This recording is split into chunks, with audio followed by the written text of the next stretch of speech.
বন্ধুরা, আজকের আমি বানাবো তন্দুরি চিকেন, তাই জন্য চিকেন নিয়ে নিয়েছি।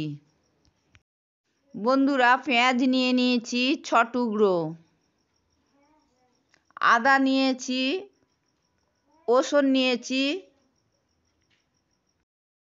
এরপরে বন্ধুরা পেঁয়াজগুলো ভালো করে ঘষে নিয়েছি। চিকেনগুলো ছুরি দিয়ে ভালো করে কেটে কেটে নিয়েছি, যাতে মশলাগুলো চিকেনের মধ্যে ঢুকে যায়। আদা রসুন পেস্ট করে নিয়েছি, পেঁয়াজটাও পেস্ট করে নিয়েছি, গোলমরিচ গুঁড়ো করে নিয়েছি। চিকেনের মধ্যে তন্দুরি মশলাটা দিয়ে দিলাম, অল্প পরিমাণ খাবার সোঁটা দিয়ে দিয়েছি, চিকেনটা যাতে ভালো করে সিদ্ধ হয়ে যায়। তোমরাও দিতে পারো।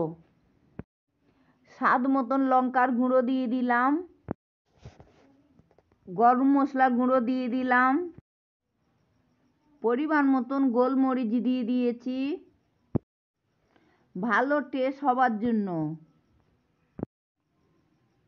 স্বাদ মতন লবণ দিয়ে দিয়েছি।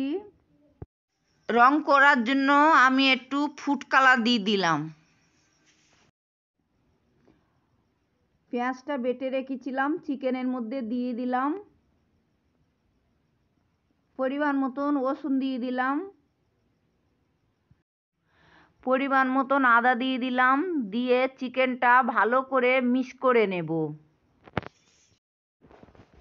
পরিমাণ মতন আজিনামোটো দিয়ে দিয়েছি, দিয়ে চিকেনটা ভালো করে মিক্স করে নেব, যাতে চিকেনটা খুব সুন্দর স্বাদ হয়। চিকেনটা খুব সুন্দর করে মেখে আমি রেখে দেব 5 ঘন্টা ধরে, যাতে চিকেনটা নরম হয়ে যায়।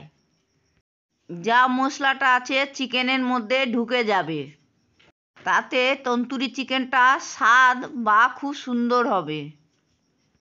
বন্ধুরা, চিকেনটার মধ্যে অল্প পরিমাণ সাদা তেল দিয়ে দিয়েছি, যাতে চিকেনটা পোড়াবার সময় সুন্দর পুড়ে যায়, চিকেনটা খুব সুন্দর নরম হয়। তাই জন্য আমি অল্প পরিমাণ তেল দিয়ে ভালো করে মাখিয়ে নিয়েছি। বন্ধুরা, কড়াটা আমি আঁচের মধ্যে বসালাম, বসিয়ে পরিমাণ মতন তেল দিয়ে দিলাম।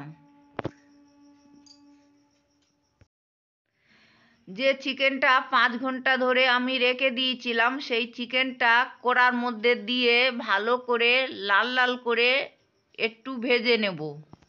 কড়ার মধ্যে দিয়ে দিলাম, দিয়ে লাল লাল করে ভেজে নেব। বন্ধুরা, আমার 10 মিনিট ধরে চিকেনটা লাল লাল করে ভাজা হয়ে গেছে। আমি এবারে একটা পাত্রের মধ্যে তুলে নেব। আমি উনুনে এবারে লাল লাল করে পুড়িয়ে নেব। তোমরা এইভাবে বাড়িতে বানিও, কেমন হয়েছে আমাকে জানিও। চিকেনটা আমি খুব সুন্দর করে উনুনে লাল লাল করে পুড়িয়ে নিয়েছি। বন্ধুরা, তন্দুরি চিকেনটা খাবার জন্য আমার রেডি। ধন্যবাদ বন্ধুরা, দেখা হবে পরে ভিডিওতে।